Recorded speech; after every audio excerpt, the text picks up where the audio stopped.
Cuando pensamos en Fallout, lo primero que nos viene a la cabeza son bombas nucleares, mutantes y ciudades en ruinas.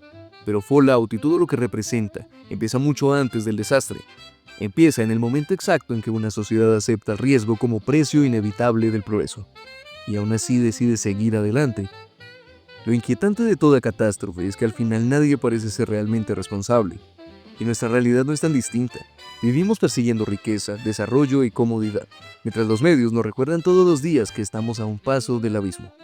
La primera vez que jugué Fallout tenía 17 años. Algo en su tono, en su sarcasmo extraño y constante me atrapó por completo. Y es que no estamos frente a un videojuego cualquiera. Fallout funciona como una sátira brutal a la modernidad.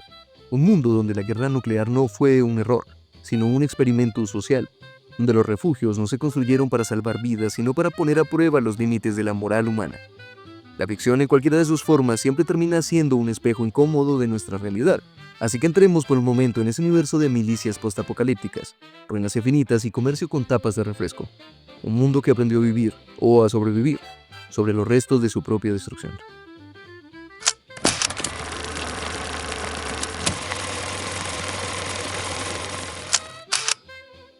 No siempre vivimos con el miedo constante a desaparecer en cuestión de segundos.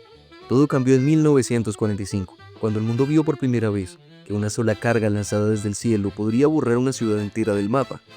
Con Hiroshima y Nagasaki no solo nació la era nuclear, también descubrimos el poder silencioso de la radiación y su impacto irreversible sobre la vida humana. Las bombas Little Boy y Fat Man no solo acabaron con miles de personas, transformaron para siempre la relación entre humanidad y tecnología.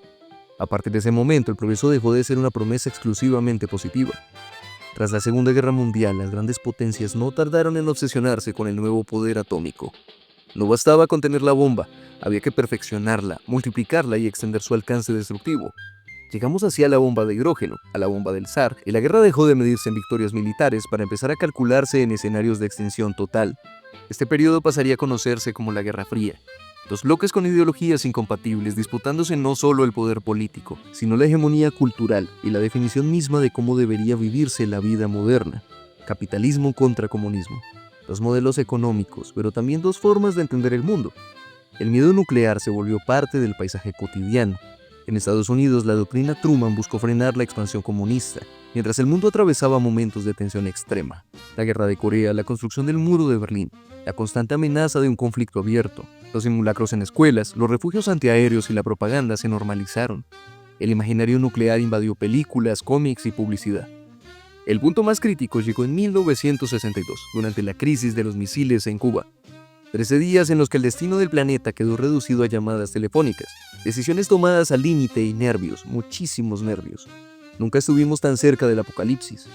Desde 1947 ya algunos científicos del proyecto Manhattan habían intentado ponerle imagen al miedo con el llamado reloj del fin del mundo, una representación simbólica de qué tan cerca estamos de nuestra propia destrucción.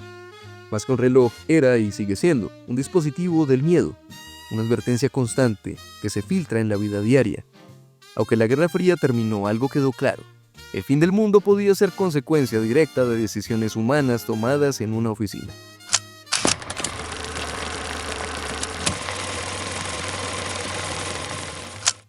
Aquí entra una idea clave, el riesgo. El sociólogo alemán Ulrich Beck desarrolló este concepto en su obra La sociedad del riesgo mundial. Para Beck, el riesgo es un daño posible, producido por decisiones humanas, que todavía no ocurre pero que organiza el presente. El riesgo habita el futuro, sí, pero condena el ahora. Vivimos anticipándolo, gestionándolo, intentando contenerlo. En otras palabras, organizamos nuestra vida alrededor de la posibilidad del desastre. Beck distingue entre amenazas naturales, como terremotos o huracanes, y los riesgos propios de la modernidad, la contaminación, las crisis financieras, la energía nuclear y, por supuesto, las armas de destrucción masiva. La bomba nuclear es el ejemplo perfecto del riesgo fabricado. Creada por ciencia avanzada, producida por estados modernos y con la capacidad de generar daños irreversibles a escala planetaria. John F. Kennedy lo resumió con una imagen poderosa. Cada hombre, mujer y niño vive bajo una espada de Damocles nuclear, colgando del hilo más delgado. Para Beck, lo más peligroso de estos riesgos no es solo su poder destructivo, sino su invisibilidad. No los vemos, pero sus efectos, como la radiación, no se pueden deshacer. Y aquí es donde Fallout entra en escena.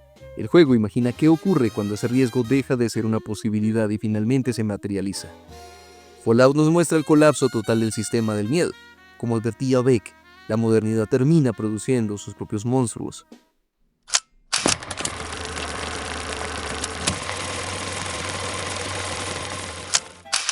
En Fallout 4, Voltec aparece desde el inicio tocando a tu puerta.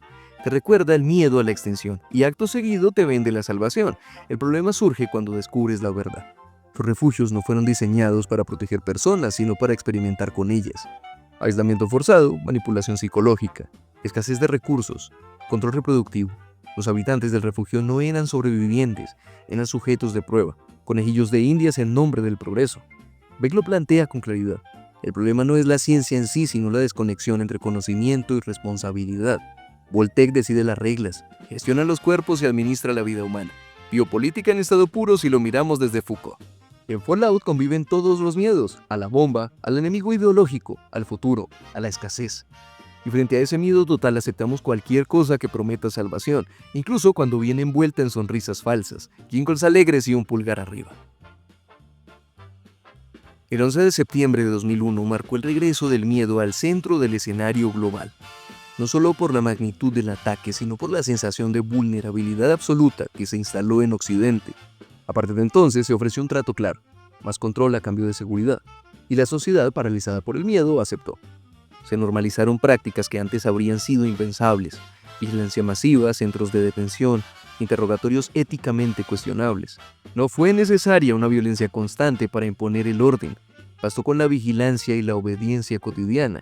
Fallout nos habla de refugios físicos, pero después del 11S aceptamos refugios digitales.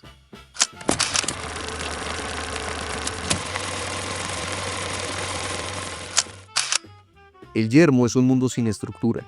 No hay estado confiable, no hay ley estable, no hay un futuro garantizado. Todo es supervivencia.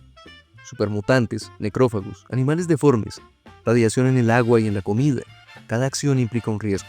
Y aquí conecta con Zygmunt Bauman, con su idea del miedo líquido. Un miedo constante, difuso, sin un enemigo claro ni un final definido. En el yermo no hay proyectos a largo plazo, solo soluciones inmediatas. Se vive en un presente continuo. El problema es colectivo, pero la respuesta es individual. Cada quien se salva como puede. Y aún así, Fallout no es gris ni solemne. Es colorido, irónico y retrofuturista. El desastre se vuelve consumible. La bomba se transforma en un ícono cultural, acompañada de música alegre y publicidad brillante. Un parque temático del apocalipsis. Consumimos la destrucción con una sonrisa.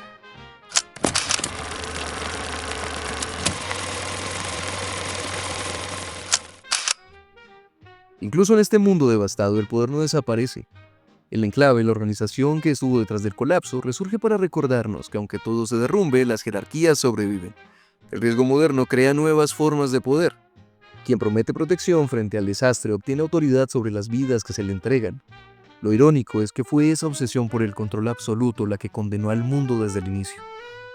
Entre las ruinas del yermo, el poder siempre encuentra la forma de levantarse otra vez.